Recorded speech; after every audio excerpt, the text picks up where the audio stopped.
Welcome back. Here's where you left off. Spoilers ahead for chapters 13 through 18 of My Buddy Gave Me a Starship by Myles Christensen. So Leonard, I don't usually do this. In fact, I don't really want to do this. But you know what? I'm fair about this. I really am. You were right. See, I did it. It's done. You were right. The whole romance thing and so forth was totally a thing in these chapters. Yeah, it's that boy needs to get fucked. That's what I described this. It became like the latter part of the book, the last 4 chapters. I felt like I was reading a teen romance novel.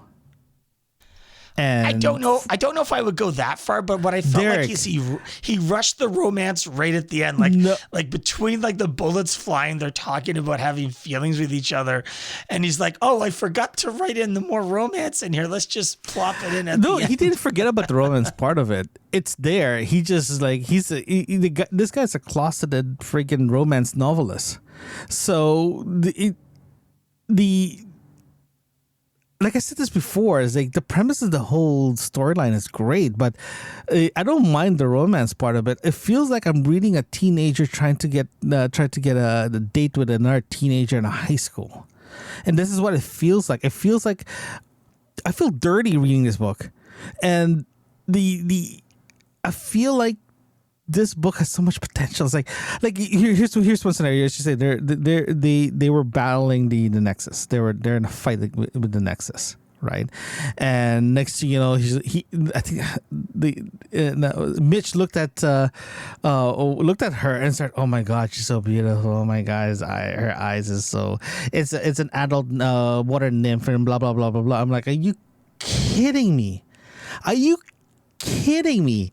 I'm like, I was hoping this book is all about something else, and the title does not match the storyline and the feel of it, and there were so many good things about this book, especially the fight scene. The fight scenes were great. We're not in the final book review, buddy. Yet. I know. We're not there. The fight scene were so good. I really enjoyed the fight scene. I enjoyed there's so many things that I enjoyed in the last few chapters that I was like, okay, cool. Despite all this, I like it.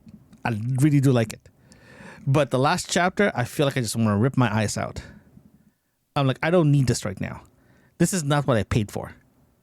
And yeah, that's what I feel like. I paid for. So I think the part that disappointed me in the last few chapters was, I'm gonna explain it here, and I'm gonna talk about it in the final book review more than in now. But the part that annoyed me the most was the way that they dealt with things. So Greylick isn't dead. He just kind of literally fell off the ship, and then they blew up all the star fighters and all that. So, okay, those are all gone now. And then you had another starfighter, which you told just to fly off anywhere it wants, even though your original goal was to keep a bunch of them so you'd build the resistance or whatever. So you blew up a bunch of them. You sent the other one away. Why didn't you send it back to the base that you were going to go at or make your full base at? Anyway, I was extremely annoyed by that point in the book, because this is supposed to be the climax to the book. And really, the resistance thing, you didn't even have to have the resistance thing, because nothing about it had anything to do with the resistance. I mean, Vern, she said she was talking about the resistance a lot, but in the end, they were completely irrelevant. They were literally killed off in like chapter 2 or something, Yeah, you're right. When Greylick and the Nexus people follow them to the okay. First of all, okay, there's other issues as well too. They're running away. I was gonna leave them for later. I know. So they're flying away. Okay, that makes sense. But Mitch is so inept and is so inept and so dumb. He decided to go back to their base. Right, and And he keeps saying, we don't have time to plot our course to another set, so double jumping it. But he ended up first jumping it. And it's like, oh, they found us. Like, no shit, Sherlock. Of course they found you because you just, And okay, that's one part. The second part is blowing up the ship because they don't want them to fall into Nexus' hand. That scenario never happened if they do a double jump. Right? But either way, they didn't. So now in this position, and they're like, "Oh, I wish I did this." It's like, no kidding. Now I have to blow up the ship, and Vrem is literally like, "Oh, I don't know. We still can use them." I'm like, you dumbass, you guys brought them there, and now you guys are regretting your every single decision you made.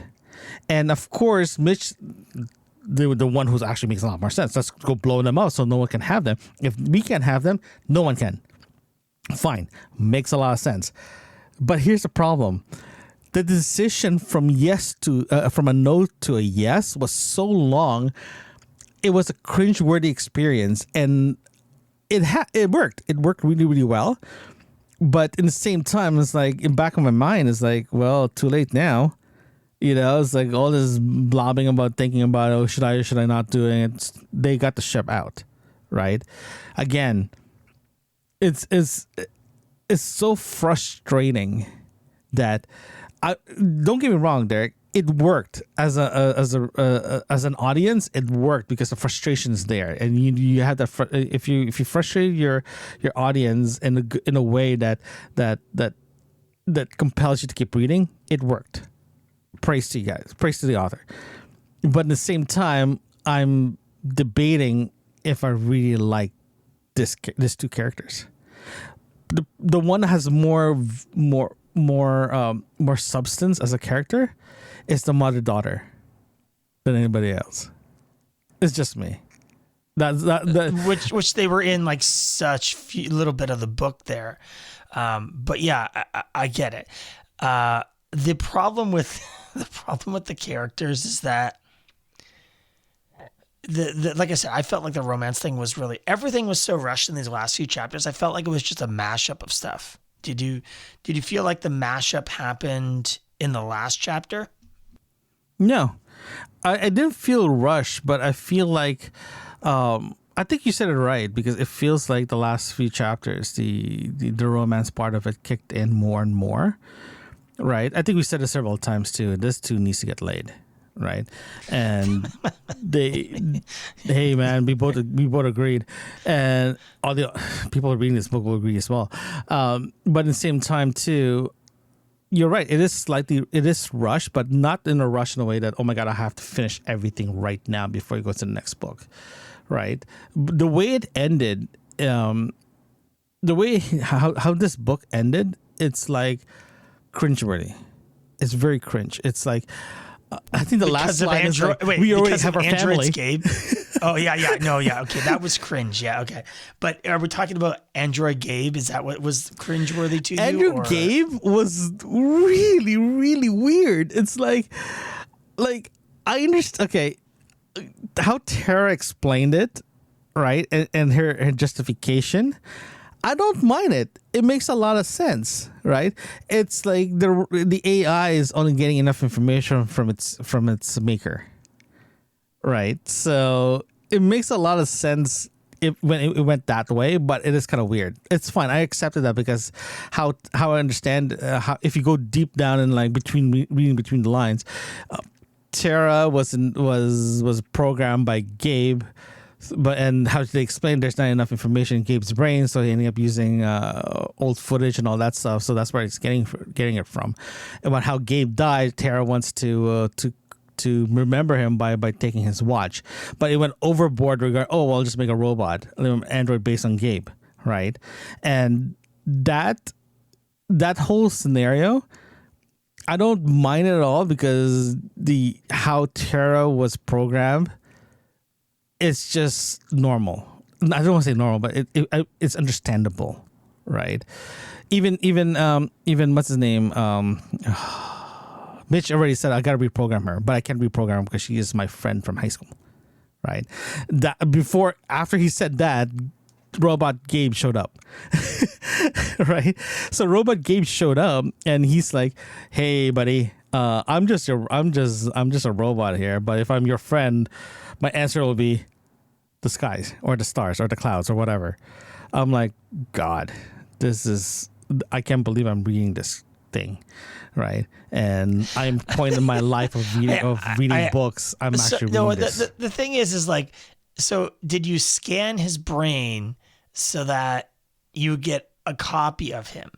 Or did you do what we did to create Terra and do an analytical thing?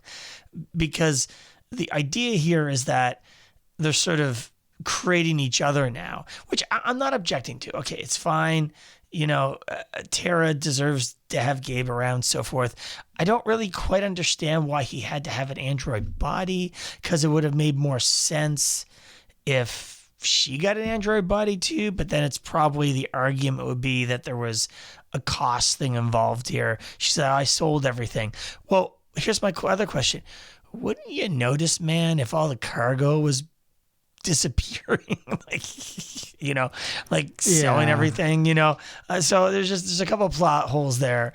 And I agree with you. I think the writer, Myles, he wanted to end it off on a positive note, which is fine. I don't have a problem with that. I really don't. My objection is the whole premise of the book when you're talking about the Resistance didn't work. And I'm going to talk about this more in the full book review, but, let me ask you, with these specific chapters involved, what was your favorite and least favorite part of these chapters? Like the part that you enjoyed the most, part you least enjoyed the most. The most enjoyable I had is actually the fight scene between Nexus. That was very, very nice. I really do enjoy all that part. The fight scene, and I love how it's written based on how Grey speaks, for example. Right, it actually shows it shows the translators working in a way that it works. So I do like that. I like the fight scene. I like the how they were analyzing everything. That was actually pretty nice, because it wasn't just a shoot and hope for the best type thing, right? And you can actually see Mitch's ability to fight in this kind of scenario, and that's really nice. I like that. The most thing that I really hate, I know hate is such a strong word, but it is actually fitting for the last few chapters, is the long pause between action, action, so they can talk about how he likes her. That's the. So you mean it didn't fit into the It's like it didn't fit. It's like you're stopping it. Yeah, it broke the flow of things and the tension of things. Yeah. It just comes to the point that it's just really frustrating reading it. I got frustrated. I got really frustrated for the past 10 chapters. That I don't mind at all if the main characters do have feeling for each other. That's fine. That's normal for storytelling. I have no problems with that, but I feel like this book was designed for people in the age between 13 and 16. That's what I feel like. And I'll save the rest from the book review itself, but I feel like that the last 3 or 4 chapters that has so much potential, but it got broken down to in a way that it gets very frustrating to read. That's my. How about you? That's my opinion. But how about you? I felt like, I think I agree with you that the battle scenes. I think I disagreed with some of the writing choices in the chapters, the resolutions that they came to, and sort of some outstanding. Again, we'll talk about it in the full book review. But I agree with you that my favorite part was the fight scenes with Nexus and all that. And I agree that the part that was annoying was the romance stuff, because it really broke everything up. So I think we're in complete agreement here with this. And I'm wondering how we're both going to see it in the final book review. I agree. It's the final book review will answer all our questions regarding how we're feeling about this book. But I just want to go back a few things here. The last 3 or 4 chapters was way better than the first 4 chapters, right? That's a good point. A good point. Yeah, I take your point. It did end in a high note, right? But at the same time, too, the one of the things that I do want to go back to is, before we end this episode, is when when the escape Nexus, they went to a planet with a beautiful waterfalls. They kept, and then after that they're having drinks, and that's when they realized, oh, we can't afford to be here, so we have to go somewhere else, right? So they went back to where Mitch found what's her name, and that's when they found about the robot game, and they said, you don't want to have family, blah blah blah blah, because we're in this two things. We said things about in the heat of the moment. That's fine, that's cool, but the cheesiness of it became so cheese. It aged itself so badly, it became a moldy cheese. Right. I freaking love your analogies, man. Your analogies. I know. And to be honest with you, it feels like it was an 80s movie, how it ended. And I'm not mad at it. It was hilarious when I read it. I'm like, this is kind of stupid, but at the same time, kind of funny. Right? But to be clear, that's kind of the way 80s movies ended. So exactly. We grew up in that. We grew up in that stuff, but it's just the way how it ended. I felt that it just feels like it's been, I don't know. I feel like I'm reading Ready Player One, but it's very, I don't know. That's how I'm going to end my comment on that one. Join us next time as we review My Buddy Gave Me a Starship by Myles Christensen. Thank you for joining us today. Don't forget to hit that subscribe button and share a review. We love to hear from you. Send us an email at yourbookmarksinfo@gmail.com. Join us again right here where you left off.